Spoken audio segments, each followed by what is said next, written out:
ပြီးတော့ဖွဲ့တဲ့အချိန်မှာအဓိကပေါ့နော်မြေရောက်ရဲဘော်တွေရဲ့ကျောင်းသားရဲဘော်တွေရဲ့အလုတ်သမားလယ်သမားရဲဘော်တွေနဲ့ပေါ့နော်နေစုနဲ့ PN လေးကိုစပြီးတော့ဖွဲ့စည်းခဲ့တယ်ပေါ့နော်အချိန်မှာဆိုရင်စစ်ပညာတွေကမတတ်သေးဘူးပေါ့နော်နိုင်ငံရေးအသည့်တော့တစုံတရာရှိနေပြီငကိုရဲကလည်းလက်နက်ကင်တော်လှန်ရေးလုံမာတာဒီစစ်အာဏာရှင်ကိုအမြင့်ပြတ်ဖြုတ်ချနိုင်မယ်ဆိုတာယုံကြည်ပြီးသားပေါ့နော်ဒါပေမဲ့စီးရင်နဲ့ပတ်သက်တဲ့အတွေ့အကြုံတွေကြတော့မျိုးဆက်ကပြတ်တယ်လို့ဖြစ်သွားတဲ့အခါကျတော်တော်လေးကိုအားနည်းခဲ့တယ်ပေါ့နော်အဲ့အခက်ခဲတွေအောက်မှာအဲ့ချိန်မှာလည်းဗမာပြည်မှာမျိုးတော်လှန်ရေးကတော်တော်အားကောင်းနေတဲ့အချိန်ပေါ့နော်လူတို့ဆန္ဒပြပွဲတွေကမြို့ပေါ်မှာအားကောင်းနေတဲ့အချိန်ပေါ့ဒါပေမဲ့ဒီဘလောက်ပဲအားကောင်းကောင်းပေါ့နော်နောက်ဆုံးချိန်မှာဒီစစ်တပ်ကပေါ့နော်ဒီလိုသားကြီးလေးလှုပ်ပေးမှာမဟုတ်ဘူးလက်နက်ကင်ပြီးတော့လက်နက်နဲ့အကြမ်းပတမ်းဖိနှိပ်မယ်လူတို့တွေတေးကြီးပျက်စီးမယ်ကိုလိုချင်တဲ့ဒေါ်လာရေးပန်းနိုင်အောင်အဆုံးထိဒီအကြမ်းမဖက်တဲ့ဆန္ဒပြတာတခုတည်းနဲ့မရောက်နိုင်ဘူးဆိုတာအောင်ငကိုရဲကခေတ်ဆက်ဆက်ကသမိုင်းပေးဖြစ်ပျက်တွေပေါ့နော်အဲ့ဒါတွေကိုကြည့်ပြီးသိထားတဲ့အတွက်ကြောင့်ဒီလက်နက်ကင်ဒေါ်လာရေးလုံးဝဖြစ်မယ်ဆိုတဲ့အသိနဲ့ပေါ့နော်အဲ့ဖေဖော်ဝါရီလလယ်လောက်မှာဒီလိုင်းစာဘက်ကိုရောက်တာပေါ့နော်အဲ့ရနေတဆင့်ပေါ့နောက်ပိုင်းကျတော့တင်နန်းနေစလုပ်ပြီးတော့မတ်လ15ရက်မှာအပတ်စဉ်1ဖွင့်ပွဲလုပ်တယ်ပေါ့နော်အဲ့ဖွင့်လင်ပွဲလုပ်တဲ့နေ့ကိုဆွဲပြုပြီးတော့မတ်လ15ရက်ကိုPLA ပေါ့နော်ပြန်တယ်ဒီထောင်နဲ့မွေးနေ့အနေနဲ့တတ်မှတ်လိုက်တော့ဒီနေ့ဆို4နှစ်မြောက်ဖြစ်သွားပြီပေါ့နော်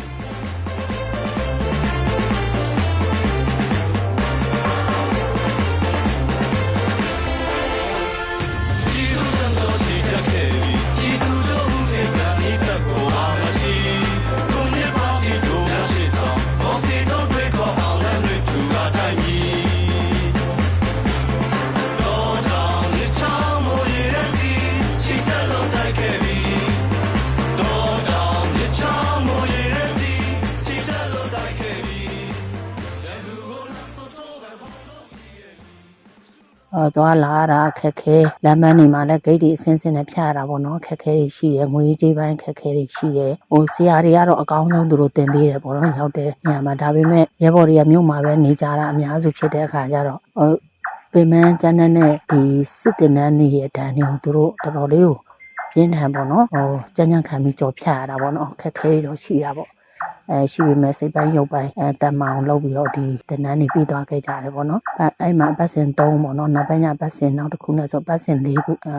လိုက်စားမှာပြီးခဲ့တယ်ပေါ့နော်နောက်ပိုင်းကျတော့လက်နဲ့ရရှိရေးမှာနည်းနည်းအခက်ခဲဖြစ်လာတော့ဒီတခြားမာမိတ်ဖွဲ့စည်းတွေကိုရှာဖွေဖို့လိုအပ်တယ်ဆိုတော့ကုညီတောင်းမှုလိုအပ်တဲ့အခါကျတော့ live ချိတ်ဆက်တဲ့အခါမှာကိုကန်တပ်ဖွဲ့နော် MNDA နဲ့ချိတ်ဆက်မိသွားတာပေါ့နော်ချိတ်ဆက်မိသွားတော့ဒီဗမာတပီလုံးဝရဲဘော်တွေရောပေါ့နော်ကျောင်းသားရဲဘော်တွေရောနောက်အလုတ်သမားလယ်သမားသားသမီးတွေပေါ့နော်အထူးသဖြင့်စကိုင်းတိုင်းကစကိုင်းသားတွေပေါ့နော်ပြောမယ်ဆိုအညာဘက်ကရွှေဘိုဘက်ကလည်းပါတယ်အလုတ်ရဲဘော်တွေအများစုတင်ပြီးစစ်လေ့ကျင့်တင်နန်းပေးပြီးတော့မှအခု139ခွန်စစ်စင်ရေးမှာ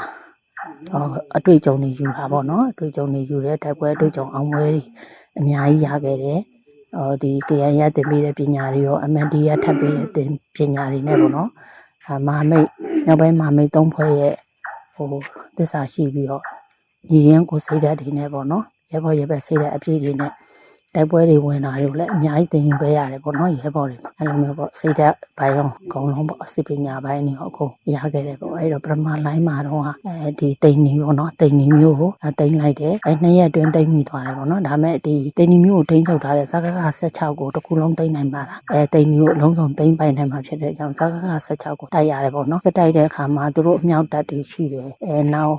ကန်ကြက်ကတိုက်ရင်နေရှိရပေါ့နော်ဂျန်နဲ့သူတို့လေရင်နဲ့ MI35 တို့ဝိုင်းတွဲတို့ Jet Fighter တို့နဲ့အမျိုးမျိုးနေစဉ်နဲ့အမြအနောက် drone တွေနဲ့ပုံတွေနဲ့ကျဲချတဲ့လက်ကြီးလက်ငယ်မျိုးစုံနဲ့ပြက်ခတ်တိုက်ခတ်တဲ့ကြားထဲမှာရဲဘော်တွေကကြမ်းကြမ်းခံပြီးတော့ဒီတိုက်ပွဲတွေဒီစကက16ကိုနိုင်အောင်တိုက်နိုင်ခဲ့တယ်ပေါ့နော်အဲ့မှာရန်သူလက်နက်ကိုလက်နက်ဆိုပြီးလက်နက်တွေအများကြီးပဲရခဲ့ပါအဲ့မှာစစ်ပညာကြီးလည်းအများကြီးရခဲ့တယ်ဒါကြောင့်မလို့မဟာမိတ်မြောက်ပိုင်းသုံးဖွဲ့ရောဂျန်နဲ့ပူပေါင်းတိုက်တဲ့KNDF ရောဂျန်နဲ့ PDF တွေ MOD တွေရောကျေးဇူးအများကြီးတင်ပါတယ်လို့နောက်ပြီးတော့ရဲဘော်တွေတန်ရာနာတရားဖြစ်တဲ့အချိန်မှာစိတ်ကူပေးတဲ့တမားတော်ကြီးတွေအထုပ်ကူဆရာဝန်ကြီးတွေCDM လောက်လာတဲ့ဆေးဝန်ထမ်းတွေကျန်းမာရေးဝန်ထမ်းတွေအကုန်လုံးလည်းကျေးဇူးအများကြီးတင်ပါတယ်လို့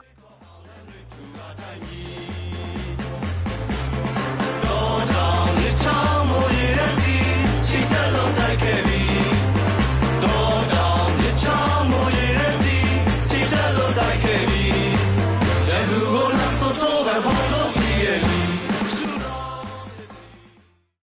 ဒီပြည်သူ့လူမျိုးရေးတက်မတော်ပြည်ရလေရပေါ့နော်အရင်တော့ပြည်သူ့တက်မတော်ဆိုတော့နော်မွေးပြီးကွန်မြူနတီပါတီရဲ့တက်ပေါ့နော်နောက်ပိုင်းအကြောင်းမျိုးနဲ့ပေါ့နော်1989မှာရှမ်းမြောက်မှာပြုတ်ကွဲပြီးရဲ့နောက်မှာပေါ့နော်အခုဒါတပံပြန်ပြီးတော့လူတို့ရဲ့လိုအပ်ချက်ရတော်လှန်ရေးရဲ့လိုအပ်ချက်ရပေါ့နော်ဆရာနာရှင်ဒီလိုလက်နက်ကိုင်ပြီးတော်လှန်ပြီးတော့တိုက်ဖြတ်မှာရမယ်ဆိုတဲ့အတိအကျပေါ့နော်တက်ကိုတပံပြန်ပြီးတော့နေဦးတော်လှန်ရေးရဲ့အရှိန်ဟုန်နဲ့အတူပေါ့နော်တက်ပြန်ဖွဲ့စည်းပြီးတော့ပြန်တိုက်ခဲ့တာပေါ့နော်အနှစ်သာရရင်းရတော့အတူတူပါပဲတနင်္ဂနွေလုံးမှာရှိတဲ့အဖိနှိတ်ခံပြည်သူတရားလုံးလူမျိုးပေါင်းစုံပြည်သူတရားလုံးလွတ်မြောက်သည့်အထိတိုက်ပွဲဝင်သွားမှာပါအခုကွန်မြူနတီပါတီရဲ့ပြည်သူ့တပ်မတော်လည်းအတူတူပါပဲဒီတက်ကလည်းစတဲ့ကွာဒီဗိုလ်ချုပ်အောင်ဆန်းတို့ဒီဗမာပြည်ကွန်မြူနတီပါတီဆိုတော့လည်းဗိုလ်ချုပ်အောင်ဆန်းတို့ခေတ္တကစပြီးထောင်ခဲ့တဲ့ကွန်မြူနတီပါတီပေါ့နော်ဗိုလ်ချုပ်အောင်ဆန်းသွားကျင်တဲ့လမ်းကလည်းဗမာပြည်လုံးမှာရှိတဲ့လူမျိုးပေါင်းစုံပြည်သူလူမျိုးမခွဲပါတာမခွဲနဲ့ဖိနှိပ်ခံပြည်သူနေများတွေအားလုံးလွတ်မြောက်သည့်အထိတိုက်ပွဲဝင်ဖို့သူ့ရဲ့ရည်ရွယ်ချက်ကအဲ့တိုင်းပဲရှိခဲ့တာပေါ့နော်သူအတန်းငယ်ငယ်လေးနဲ့လောက်ကြံခံခဲ့ရလို့ကျမတို့တက်ကလည်းဗိုလ်ချုပ်မျှော်မှန်းခဲ့တဲ့လမ်းစဉ်အတိုင်းပေါ့ကျမတို့ကွန်မြူနတီပါတီကခေါင်းဆောင်အဆက်မျှော်မှန်းခဲ့တဲ့လမ်းတိုင်းကိုကျမတို့ကတသွေးမသိမ်းလျှောက်လှမ်းမှာပါဒီအဖိနှိပ်ခံပြည်သူတရားလုံးမလွတ်မြောက်မချင်းကျမတို့တော်လှန်ရေးရရပ်သွားမှာမဟုတ်ပါဘူးလို့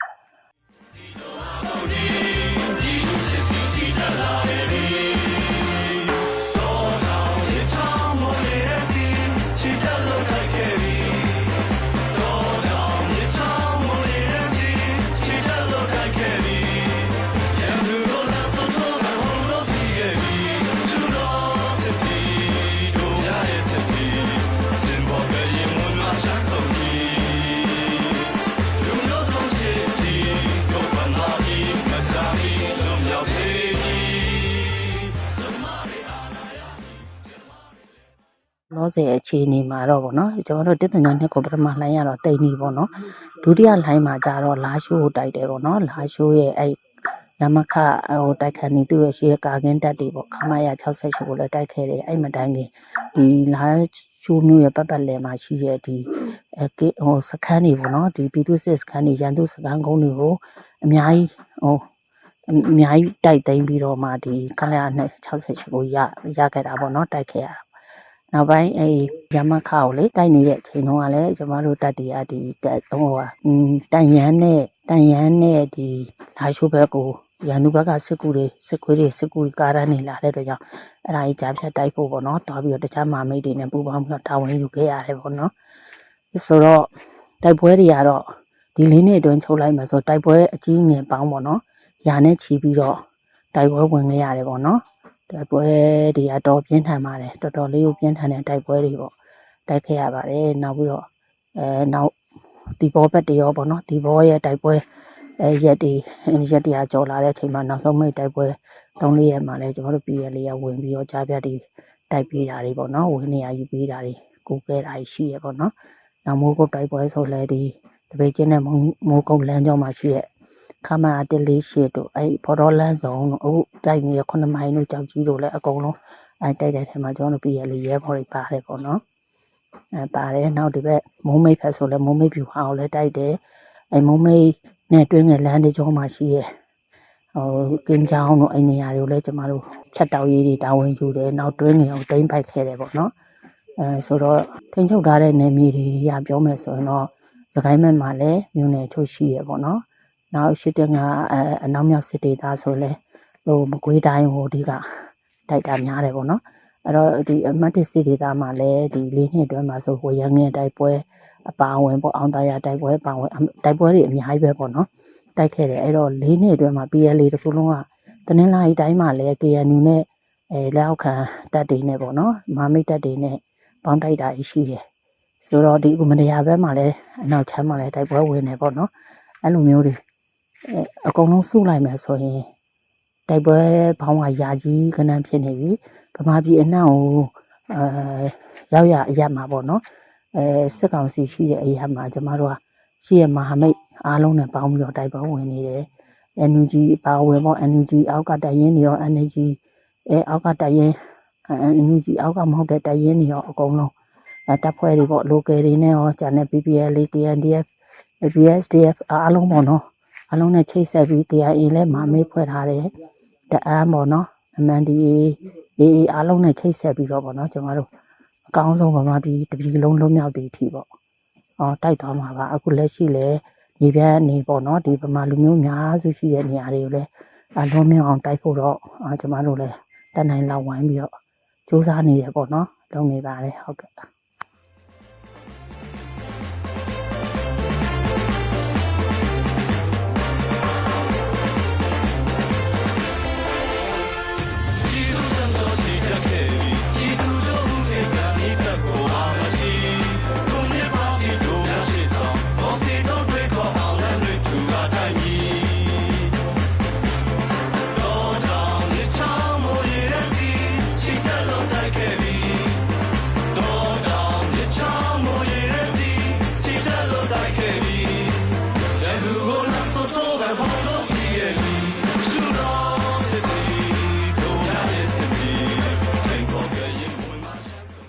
တော့ BL ကပဲခူးရိုးမနဲ့တွန်တွဲနေရတော့ဟုတ်တယ်ပေါ့နော်အခုလက်ရှိအခြေအနေမှာတော့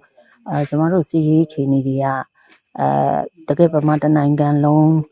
ရဲ့စီရေးအခြေအနေရဲ့နိုင်ငံကအခြေအနေတွေကိုပေါ်မှာကြည့်ပြီးတော့ပေါ့နော်ကျမတို့ရဲ့မဟာမိတ်တွေရဲ့အခြေအနေပေါ်မှာကြည့်ပြီးတော့ကျမတို့ကဆက်ပြီးအလုံးလုံးအောင်မှာပေါ့နော်စီရေး plan တွေဆွဲရမှာဖြစ်တဲ့အတွက်ကြောင့်အခုချိန်မှာကျမတို့ပြောပြလို့မရသေးပါဘူးအဲ့ဒီအစီအစဉ်တွေလဲမဆွဲရသေးဘူးပေါ့နော်ဟုတ်ကဲ့အဲ့ဒါကတော့ကျမတို့တိုက်လို့လည်းအဆင်ပြေမယ်မဟာမိတ်တွေနဲ့လည်းတွဲလို့အဆင်ပြေမယ်နေရာတွေဆိုဘယ်နေရာပဲဖြစ်ဖြစ်ပေါ့နော်ကျမတို့တိုက်မှာပါပဲခူးရိုးမမဟုတ်ဘူးဘယ်ဒေသမဆိုပေါ့နော်တကယ်တိုက်ဖို့လိုအပ်တဲ့နေရာတို့တိုက်မှာပါဟုတ်ကဲ့လောဆယ်မှာတော့ကျမတို့တွင်းငယ်ဘက်မှာပေါ့နော်တွင်းငယ်ရွာတော့ဒီစစ်ကောင်စီကပြန်သိမ်းယူသွားတယ်ပေါ့နော်ဒါပေမဲ့အဲ့နာတော့အိမ်မှာကျမတို့တိုက်ပွဲတွေအများအားဖြစ်နေရပေါ့နော်လောဆယ်ငြိမ်နေပြီမဲ့နေ့စဉ်နဲ့မျှသူတို့ drone တွေချတာရှိတယ်အဲ့လိုတော့တိုက်ပွဲတွေရှိတယ်9မိုင်ဘက်မှာလည်းကျမတို့ရဲဘော်တွေကြောက်ကြီးဘက်မှာလည်းပါဝင်တိုက်ခိုက်နေရရှိတယ်ဆိုတော့တောက်လျှောက်လဲဒီ132ခုဒုတိယလှိုင်းစတဲ့အချိန်ဟာစပြီးခုချိန်ကြီးကျမတို့တိုက်ပွဲတွေနဲ့မပြတ်သေးဘူးပေါ့နော်အဲကြောင့်တိုက်ပွဲရတော့အရေးအတွက်တိကျတွေဈေးနေမပြုစုဟာသေးပေမဲ့ယာကြီးကနန်းပေါ့နော်ဒီ၄နှစ်အတွင်းမှာကျမတိုက်ခဲ့ပါပြီ